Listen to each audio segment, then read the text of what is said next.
I am super tired. I'm not too tired to drive, but I'm just super tired of the craziness that went on the past few days.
Good morning, guys. What's going on? Well, this is first thing first. Hi, how you doing? Thank you for watching my video. I really appreciate it. And keep subscribing, man. I mean, thank you. I mean, the subscribers, you guys rock, man. I'm telling you. Now, first thing first, and I'm going to let you guys know, because when you put stuff out there on the internet or out there in the world to know, it's out there. It stays out there. You can't unring the bell once the bell is rung.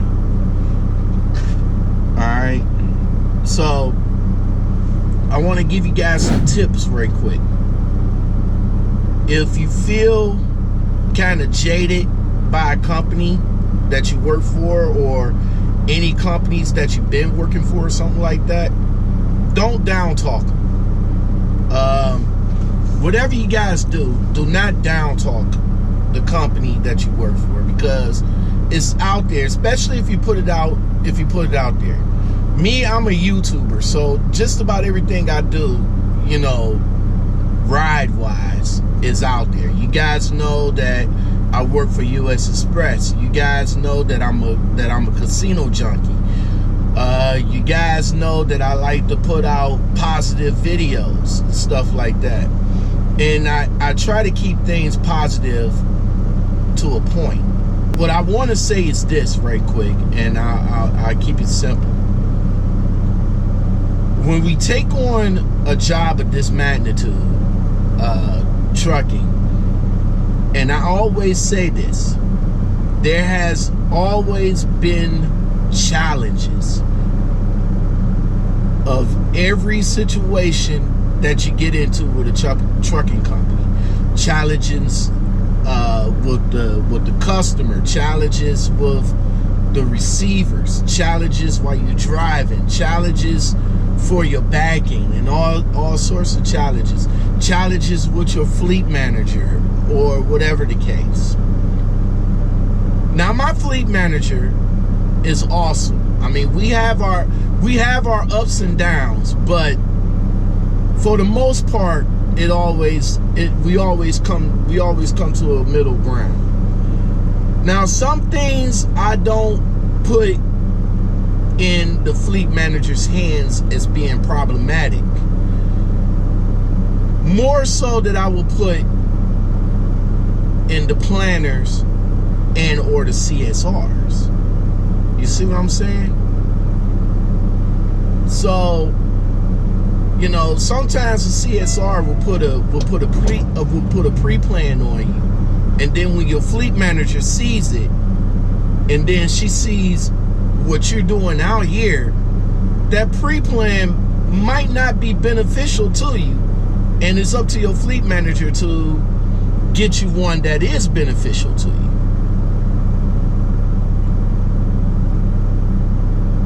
You know, that's what the fleet manager is supposed to do for you. You know, make sure that you keep running, make sure that you keep making money, and make sure that you get that you get home on time. My fleet manager does all three for me. But there does come a time that you'll get put in a situation and you sort of wonder to yourself, what the fuck? So here's my situation that I was just put in just this week. So let me start off by saying we drive by the mile, and we could pretty much, you know, when you get out here and you get used to it, you can pretty much figure how many hours and how many miles you can drive in what set amount of hours. The going rate, 8 hours could be 600 miles, depending on if there's not traffic, and if it's not weather, you know, holding you up. You can drive about 600 miles. Guys, let me know how many miles you drive in a certain amount of hours. Now me, I can go a straight 8 hours before I take my mandatory 30-minute break. So you get 11 hours of drive time in a day. You drive that 8, you take your mandatory, you only got 3 more hours to drive. Now sometimes a lot of guys don't drive those hours out. Sometimes they'll just drive the 8 and try to find a truck stop, post up there. Others like to drive the hours out. For me, it depends on whether or not, if I'm close to the delivery and or receiver, or if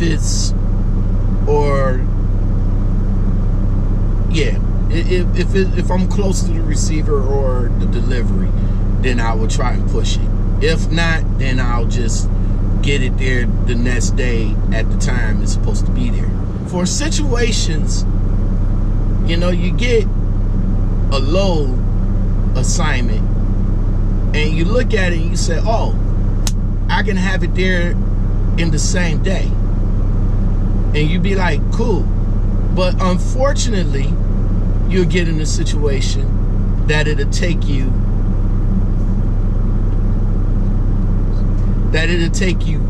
4 days for a 500-mile run. I kid you not. 4 days for a 500-mile run. Okay? Let me bring it up on Google Maps for you guys, just to give you an example. So let me see if I can turn it this way. Let me give you guys an example. All right, there's Indiana right there is where I started at, and as you guys can see, it says 5 hours and 49 minutes. 5 hours 49 minutes. That's a half a day. That's a half a day of driving on your 11 hours. Now, my ending was in PA. Now, PA had travel bans the last couple of days, starting Monday night at 10 o'clock. But I was going up 90, as you can see, so it really didn't affect 90 as much as it affected all other interstates. going further north, you know, going up into New York and into Maine. Basically, I was coming out of Ohio. Now, there was a storm. There was a storm, but it wasn't that bad. The problem is, so the load was Tuesday, but I actually picked it up Monday. Now, Monday, I would have got the load here Tuesday, but the load was not due here until Thursday, the 16th. Now, mind you, I got it back on Monday the 13th. You guys see where I'm going with this, right? So, with the help of my fleet manager,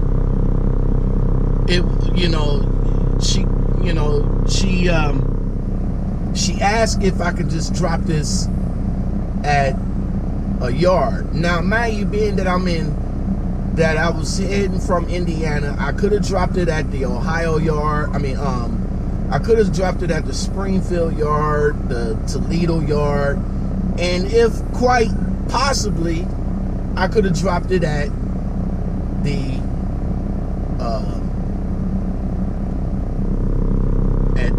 Shippensburg yard.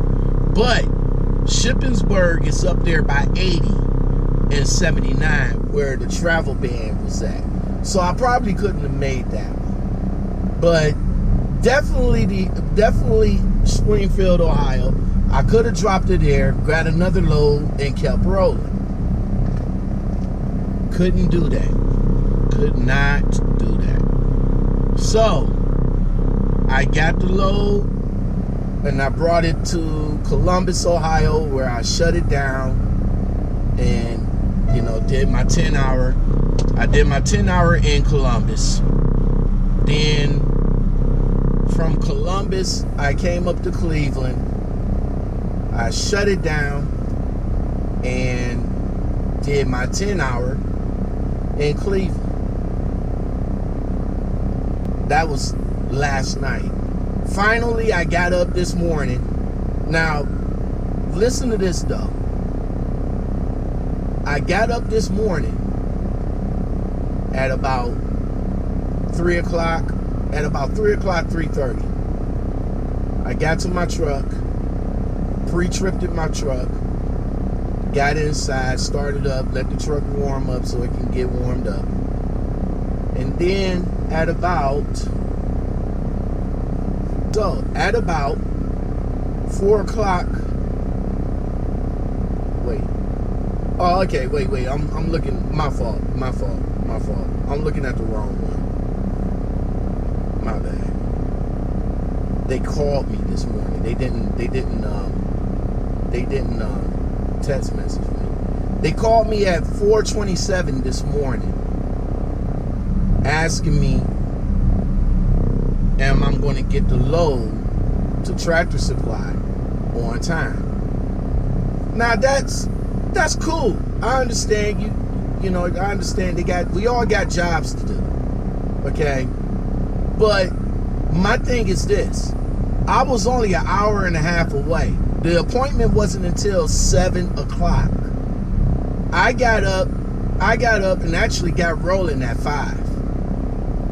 So getting up that early in the morning to beat traffic to get here at 7 was good plan on my part, because I got here at about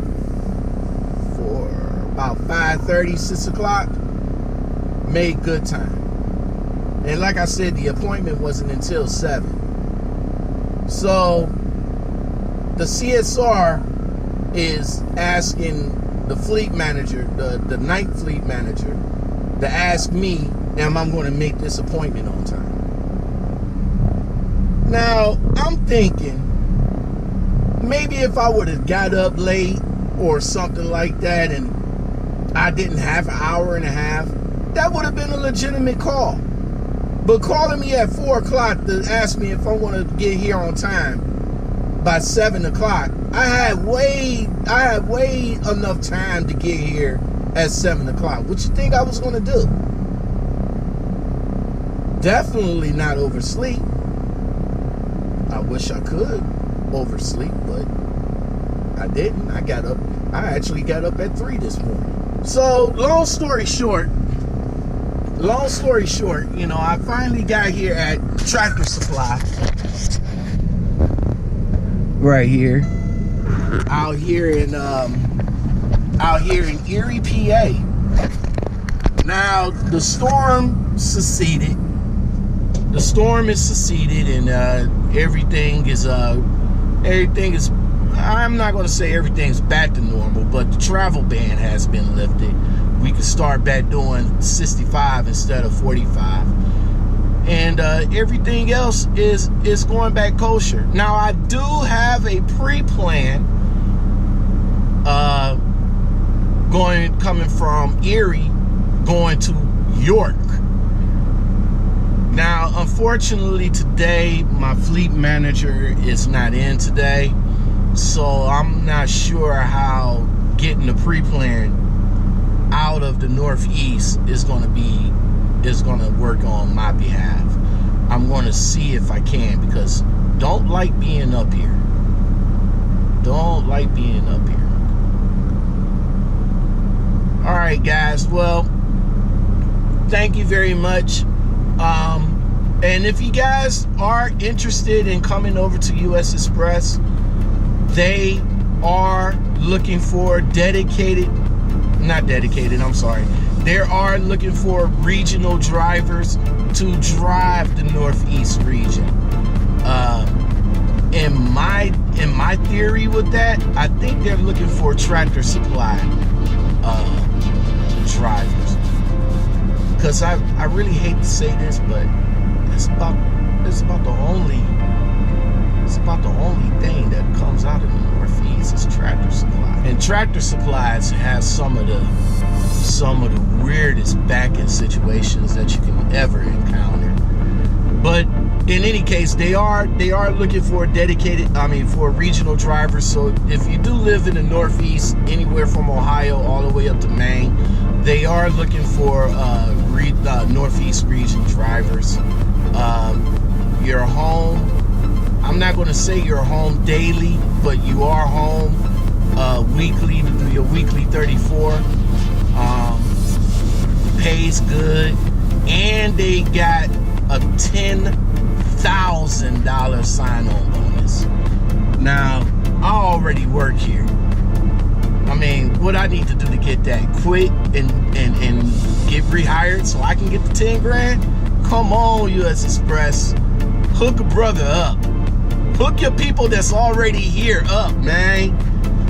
10 grand. 10 grand for you guys, for you new guys coming on. If that's not an incentive to come on, I don't know what is. Other than that, that's about it. That's about all I gotta say. Video's over. Thank you for watching. Like, and I do appreciate all the comments that you guys do. Hit me up. Talk to you guys later. Peace.